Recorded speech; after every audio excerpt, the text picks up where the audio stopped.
ব্যক্তিগত ইনফরমেশন আমার কাছে মনে হয় যে কারোর সাথে কোনোভাবে বলা যাবে না এবং শেয়ার করা যাবে না। তাইলে অনেক ক্ষেত্রে ওই যে শুরুর পয়েন্টটাতে যেটা বলছি যে গসিপিং তো করা যাবে না। কিন্তু অনেক ক্ষেত্রে মানুষজন হয় না? এসে দেখা যাবে যে তোমার সামনে আরেকজনের ব্যাপারে কথাবার্তা বলতেছে এবং সে জমানোর চেষ্টা করতেছে। এই সমস্ত সিচুয়েশন এ তুমি কি করবা? তুমি যদি কনভারসেশন এ নাও ঢুকো তখনও একটা বিপদ। আবার কিছু না বলতে পারলেও কেমন জানি একটা আনকমফোর্টেবল লাগে। এই সমস্ত জায়গাতে আমার একটা ট্রিকস আমি আমার পার্সোনাল লাইফ এ কাজে লাগানোর চেষ্টা করতাম। আমি যখন ২০১৮ সালের দিকে ব্রেন স্টেশন এ কাজ করা শুরু করছিলাম আলহামদুলিল্লাহ। আমি যেটা করতাম আমি শুধু হাসতাম। তো ধরো আমার সামনে এসে অনেকের কথা বলতো যে, "ও তো কাজ করে না, ওর তো এই সমস্যা আছে, ম্যানেজার তারে এই সুবিধা দেয়, এটা করে সেটা।"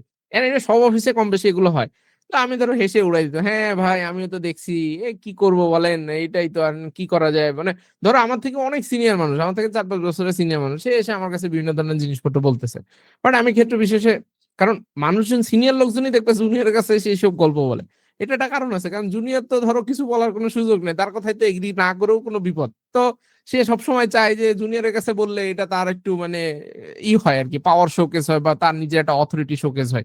সো ন্যাচারালি তুমি আসলে এখানে তারে জাস্টিফাই করারও দরকার নেই, কোনো কিছু নেই। তুমি হাসবা। তুমি জাস্ট যে, "হ্যাঁ ভাই শুনছি, কি করব বলেন?